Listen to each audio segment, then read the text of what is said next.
Hey, what is going on guys? RvzStealth here, and in today's video, I'm going to be giving you guys my opinion on the best AD carries for Season 5, Patch 5.3. First up on my list, I have Corki. So, in my opinion, Corki still does deserve a spot on the top 5. He's one of my personal favorite AD carries, and even though he did get that nerf to his W, which did hurt his early game, he's still one of the strongest burst AD carries in the game, and his mid game is still really strong. He's got really good poke with his Q and his ultimate, and the long range gap closer that he has with his W is really good for if you make a positional air, you're going to be able to get out of it most of the time because your W is such long range. It can go over a lot of walls that other AD carries gap closers can't. For example, Graves E, it can't go over the walls that Corki's W can go through, so it gives him a lot more it gives him more opportunity to stay alive if he makes a mistake with his positioning. And he's also got a very strong mid-game power spike because Trinity Force, the item, synergizes really well with him. He also has true damage with his passive, and he's got insane burst damage because of his Q and his ultimate. And he's also got vision with his Q, so instead of face checking a bush, what you can do is just use your Q, and then if any enemies are in there, then they will be revealed by your Q. Cons to Corki are he is very mana hungry, especially in the early game.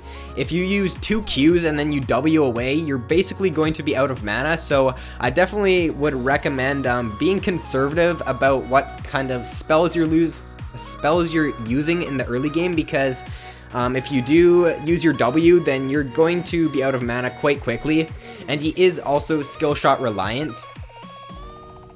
Next up on my list, I have Kalista. Pros to Kalista are she has great kiting potential because of her passive.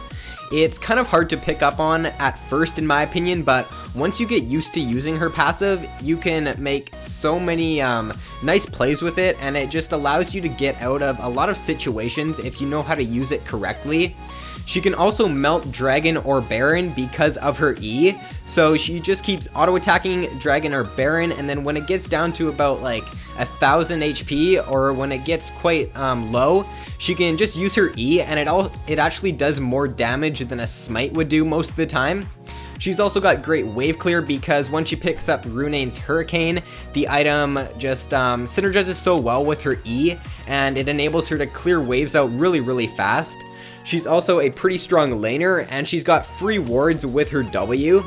And she's also got great engage, one of the only AD carries who has some sort of engage and can pick when to use her engage because of her ultimate. So a good combo, if you haven't tried it yet, is Kalista and Annie, because what Kalista does is she uses her ultimate on Annie, and then Annie goes in, uses her stun Tibbers, which is just such a deadly combo. One con to Kalista is that she is harder to play in my opinion because of her passive. It does take a while to get used to, but once you do get used to it, then she becomes a really strong champion. Next up on my list, I have Sivir. Pros to Sivir are she's got insane wave clear with her W and her Q. She's also a very strong laner, and she does well against certain AD carries who aren't very good at farming under tower, because what Sivir does is she just pushes her opponents into their tower, and then it's harder for them to CS, that's for sure. She also is great against CC supports. For example, Thresh, Blitzcrank, Morgana, Leona. She counters them pretty hard because when they try to engage with their CC, all she has to use is her E, and then their CC will be negated. She also has a very strong ultimate.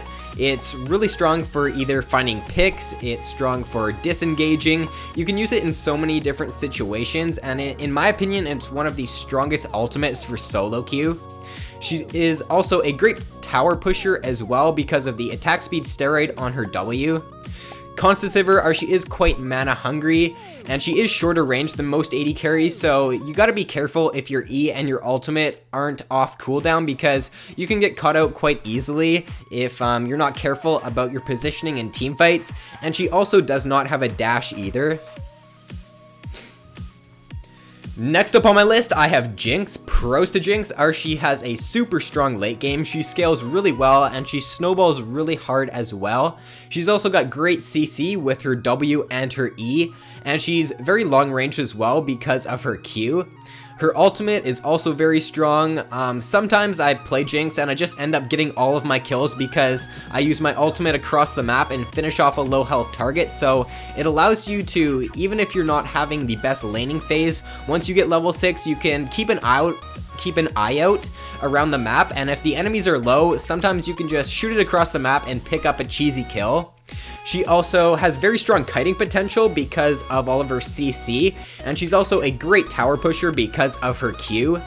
Cons to Jinx are she is a higher skill cap AD carry because she doesn't have any mobility, so if you're going up against assassins, you definitely have to be careful about your positioning in teamfights because you don't have the luxury of a Corky W or a Graves E to get out of a sticky situation.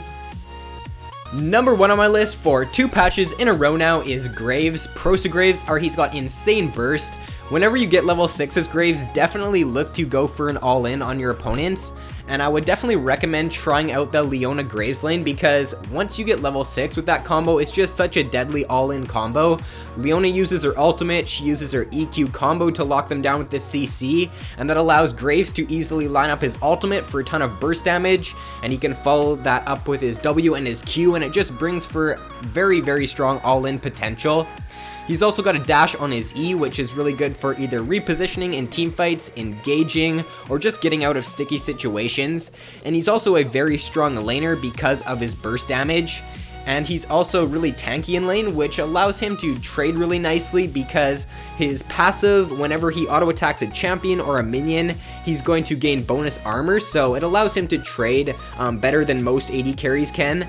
And he's also got really good wave clear with his Q and his W.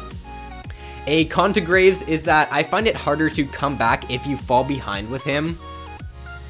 First up on the honorable mentions, I have Tristana. Tristana is definitely one of the strongest late game AD carries in the game because of her passive.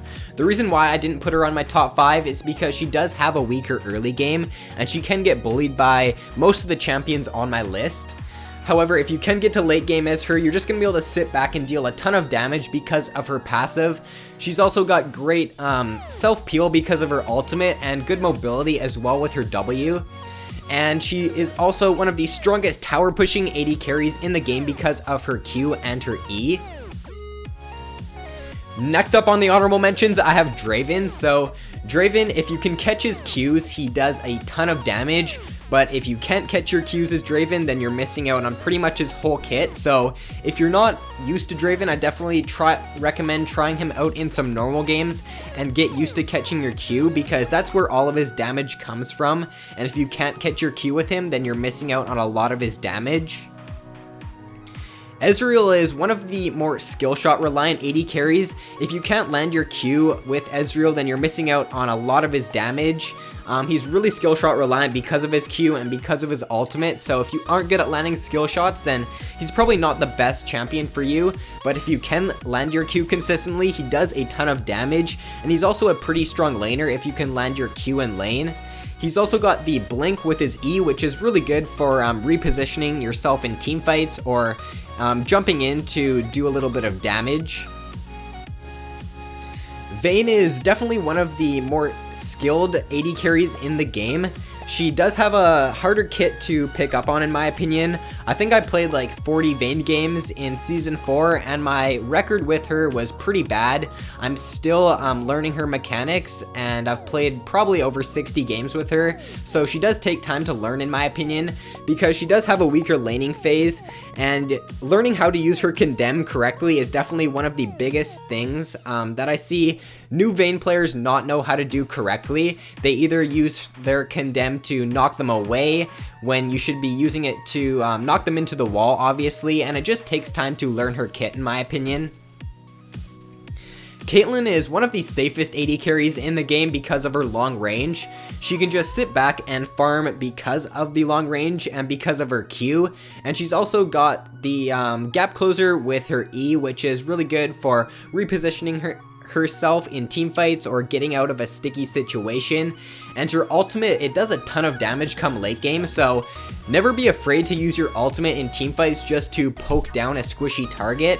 That's one thing that a lot of newer Caitlyn players don't do as much, and I definitely recommend doing that. But her ultimate is really good for either just getting the poke off come late game, or just finishing off a low health target. So that is all for the video, guys. If you enjoyed, then be sure to give it a like and subscribe if you haven't already. Thank you guys so much for watching. I hope you have a great day, and I will see you in my next video.